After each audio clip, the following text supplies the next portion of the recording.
Hey guys, I'm Paige. Connor. Taylor, and together we are the three amigos. Today we are going to be talking to you about three different articles from the Sports Business Journal. Mine will be covering specifically a nonprofit organization called Good Sports that actually has a very positive impact on recreational sports and that whole industry, which I'll go into further. Paige?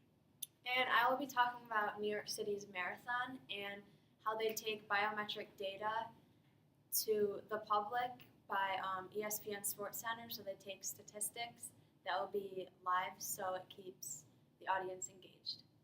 We'll be talking a little bit about how starting recreational events and different competitions in your town can help boost the economy, get the community more involved, and help increase exposure to these different recreational activities. Well, that's all for now, and I hope you guys enjoy. So the article in the Sports Business Journal that I found here is stressing how recreational events can help bring positive shifts in a town's economy, as well as improve the overall numbers of the community's participation. 2 decades ago, in the city of Richmond, they were struggling to keep their annual marathon afloat. They did not have very many participants coming in, with only a few hundred runners signing up, many of them from the town of Richmond itself, so not a lot of outside participation as well. And they turned to John Lugbill, who was the executive director of the local sports commission in Richmond, and his idea was to, instead of going out and trying to bid on these big recreational events and competitions, to start them at the ground level in their own town and grow them into what they are today. So he did that with the marathon about 20 years ago, working with the local runners club and other recreational groups to increase exposure, and started hitting the markets to get some outside participation as well. And it's now the 12th largest in the country. And he also liked to utilize natural venues for different events in the outdoor realm. So the Richmond Dominion River Rock Adventure Sports Festival uses the natural parks and rivers and rapids to promote water sports and have events for different things in those realms. And the town in general shifted from spending money on bidding for the events, and they'd turn that money into promoting their own and making them be the best that they can be. Richmond also tried to appeal to popular sports markets as well, with different sports like football, lacrosse, baseball, hockey, basketball, things like that. But instead of getting the large tournaments into their town, into their city, they would start it with their local clubs at the ground level and incubate them with funding so that they can increase exposure and get more people to come participate in their events.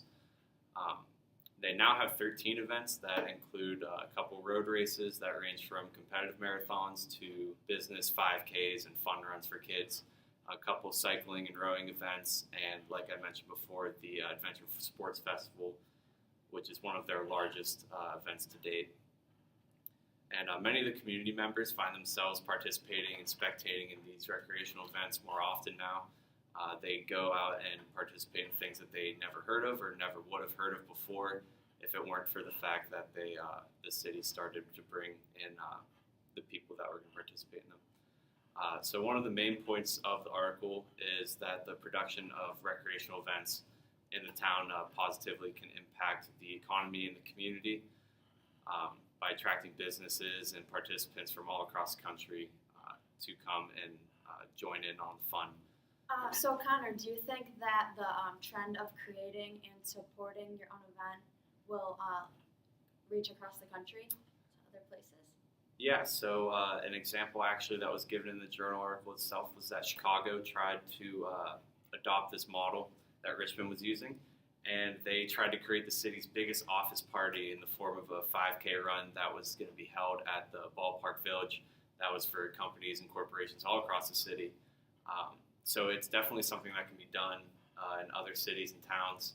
The only thing is that it needs to probably be a city that has a large population. It'd be hard for a town like Erie, for example, to really lift off using this model, but it showed that it worked in other places, so hopefully it continues to grow. Nice.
TCS New York City Marathon.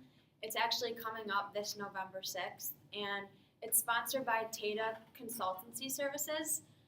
And a little statistic as being the greatest growth rate in the past 5 years is adventure racing and triathlons.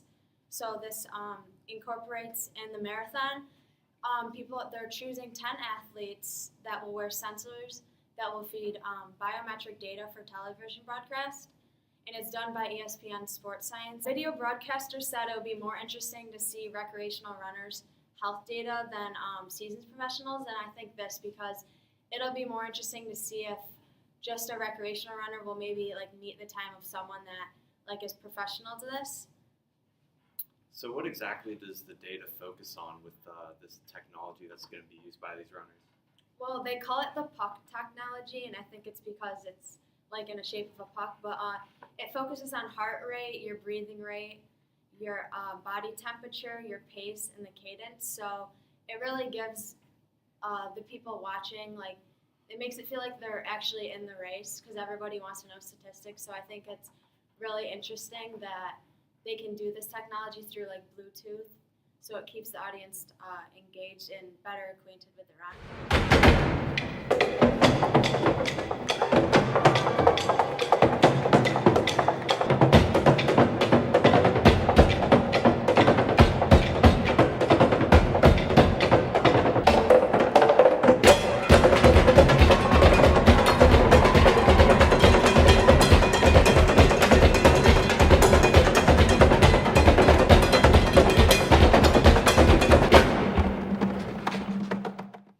Hey guys, so today I'm here to talk to you about an article that I found from the Sports Business Journal, which was about a nonprofit organization named Good Sports Inc., which is run by a CEO named Melissa Harper.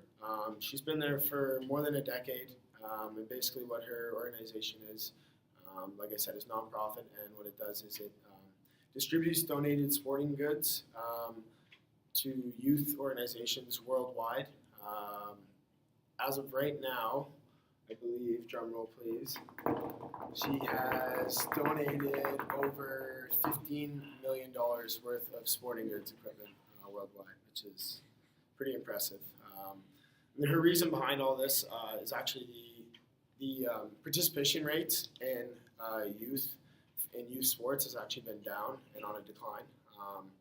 So I think it's definitely a good effort to create better environments for children growing up because obviously, as we know, with the decline in youth sports comes an increase in child obesity rates.